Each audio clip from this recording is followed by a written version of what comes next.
lockdown. And we're all, I think, starting to adapt to it and learn how to do things in new ways. And we kind of find ourselves in new times. And the first thing that I really want to address is that before, the phrase that everyone uses is put on your own mask before you put on someone else's, right? So actually, before we can start working with our teams or driving projects, we have to make sure that we're okay. So it's not the scope of this webinar, but obviously making sure that you're getting exercise, keeping connections with people. I read a great article today actually about how loneliness is not necessarily about not seeing other people. So actually a lot of people are experiencing loneliness right now because seeing people on chats is not the same thing as having a community or anyway, it's very, very interesting. So we need to be taking care of ourselves first. And then, of course, if we're working with other people, we need to think about how do we work with other people, particularly if we're responsible for a team. And I think the most important thing is to remember that there's a lot of communication, particularly if you work in an office, there's a lot of communication that goes on that you don't realise is happening. So you spend a lot of time just chatting to people, just saying hi, maybe catching up on how people are. And it's easy to forget that that's not happening. So making an effort to communicate even more with everyone and making sure that everyone has the tools they need to be able to communicate with you and to communicate with each other. Also think about the fact that people might be in very different situations to you. They might be juggling homeschooling and hence their ability to work with you in the way you usually do might be completely changed. One thing I did want to mention, because I think this comes up quite a lot. So if you're anything like me, you literally, I feel like everything in my life has been replaced with video calls. So work meetings are now video calls, socializing is video calls, every dance classes are video calls.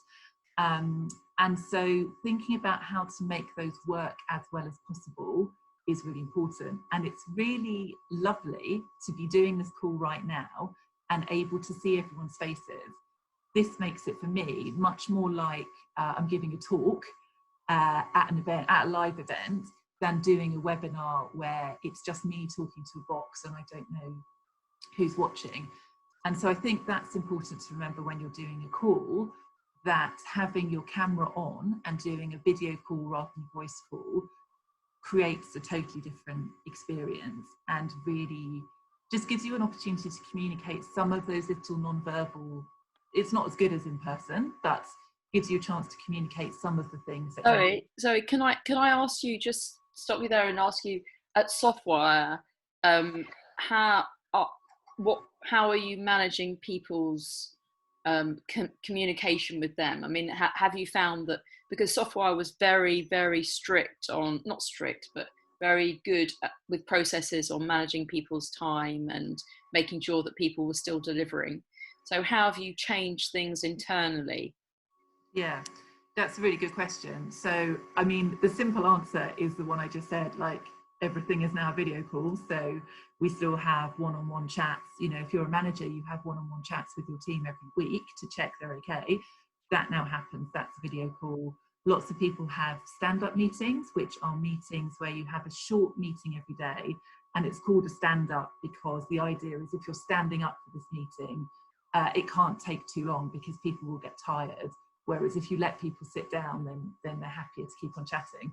So there's lots of those short meetings have now become video calls.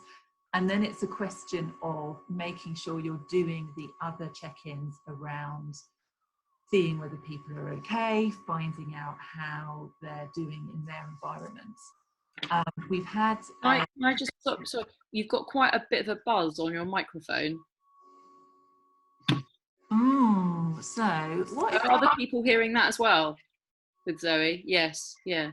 If you can't, I mean, it's not horrendous, but Is that better? I've just moved my laptop. Not No. really, no. Yeah, it's no different to what I used to use. Don't worry.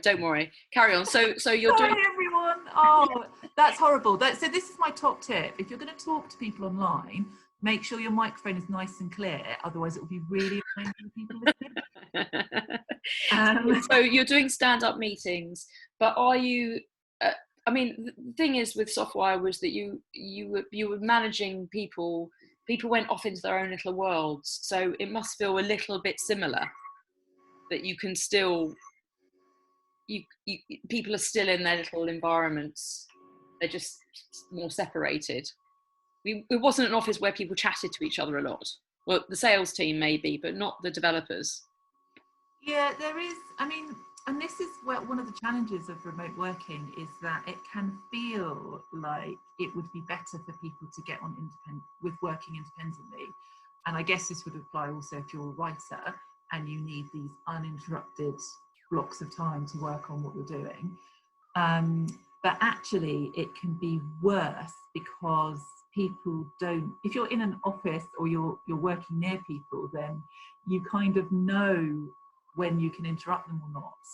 Whereas remotely, it's more a case of you're sending messages. And it's actually something that I was going to come on to is the whole idea about you want to be responsive and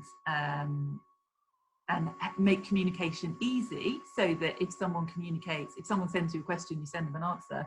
But you also have to be aware that just being available all the time and answering questions all the time does interrupt everything else that you do and make you unproductive that way. So you have to balance these things. And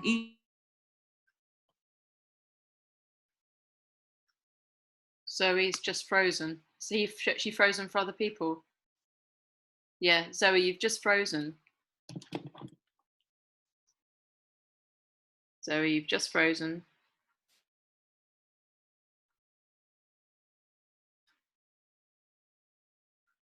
Sorry about this, everyone. I'm just gonna. Zoe has just frozen.